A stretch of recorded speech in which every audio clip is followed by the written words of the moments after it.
Today I want to talk about interviews, job interviews. And this video is for somebody that's going to their first interview or doesn't have a lot of experience with interviews or is just going to an interview and is a little bit nervous of how they work or what's going on in the interviewer's mind.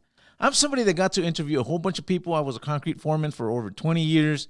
So I got to interview and hire a whole bunch of people. So I have quite a bit of experience with this. I also applied for a lot of jobs and was interviewed a whole bunch of times.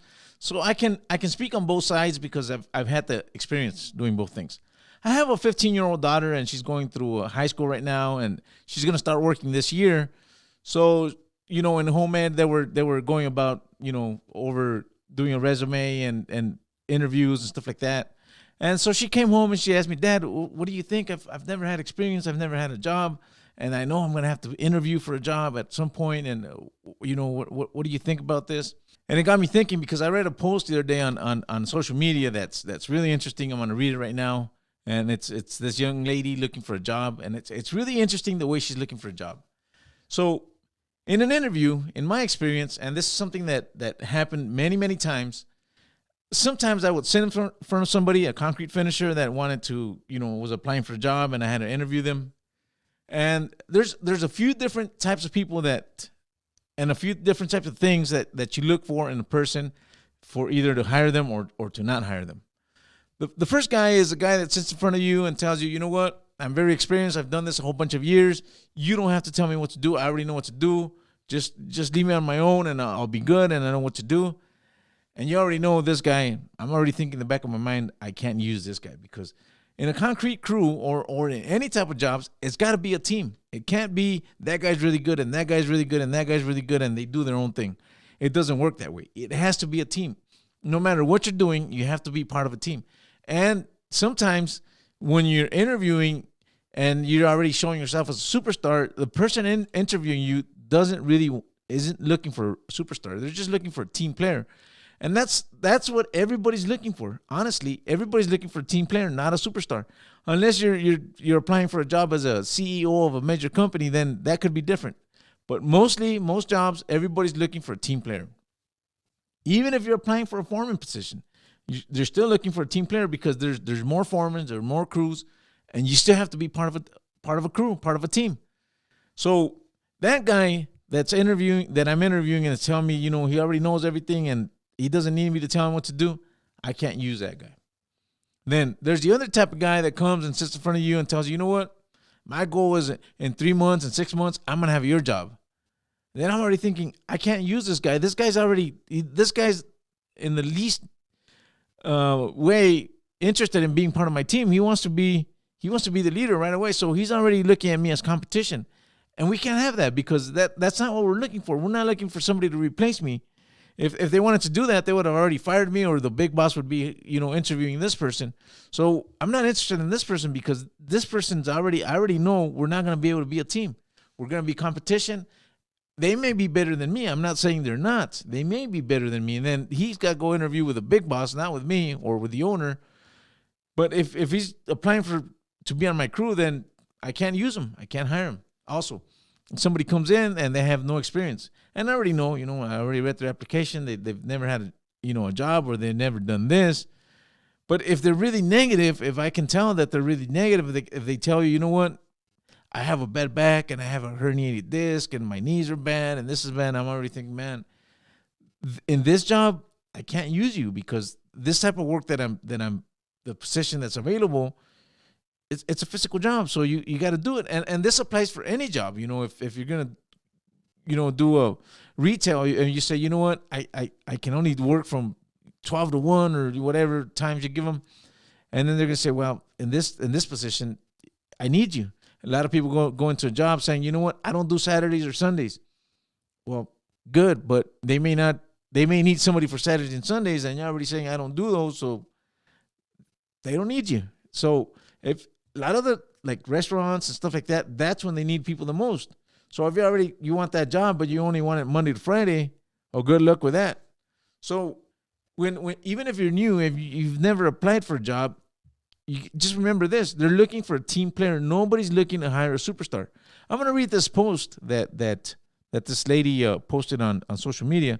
And I think it's really interesting because the way she's looking for a job in these days where there's a shortage of laborers or workers, she may get a job. But in regular times, I don't think anybody would be interested in hiring this person. Of course, I'm not going to give her name, but I'm just going to read her post. She says, "Hello, everyone. I am 19. I am seeking a part-time job."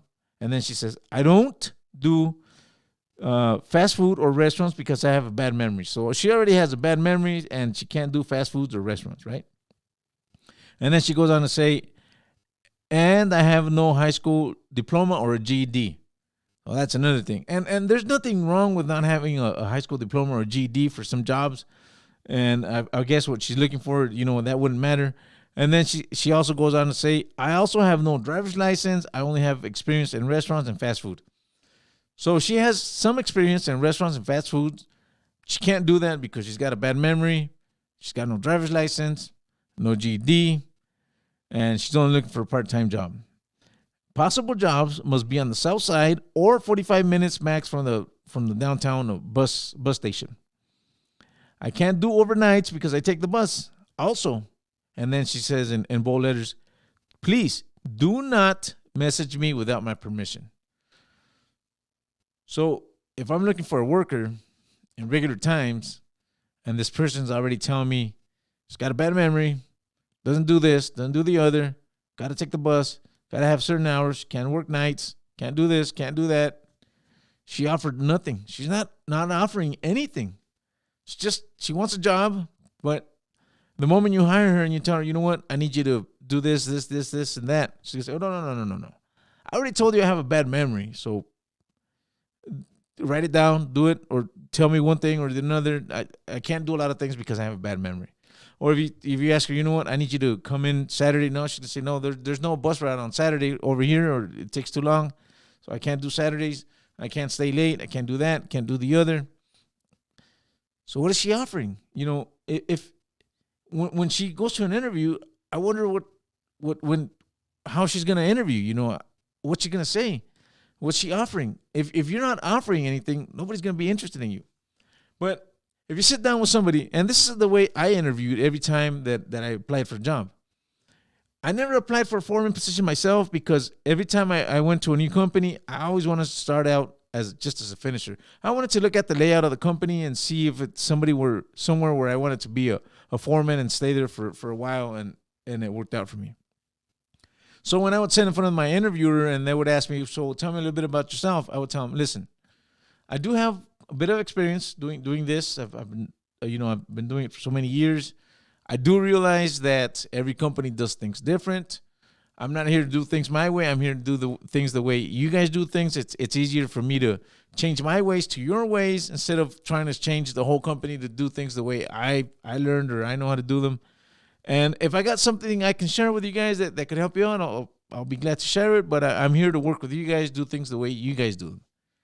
And sure enough, when somebody hears that, that's the guy they want to hire. That's a team player. That's somebody that you can use on your crew, and that's going to be good. That's already telling you, "You know what, I'm here to work with you guys."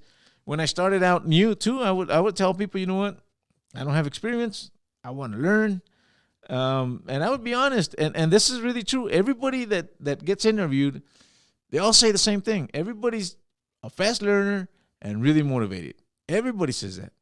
But to be honest, we're all fast learners at certain things. Like, for example, in my case, if you give me your phone number, I'll forget it in a minute. In a minute, I'll probably remember one or two numbers. I'm not a fast learner when it comes to numbers sometimes. I can remember measurements. If I do a measurement, I look at my tape measure and I actually visually see the number, then I can remember it.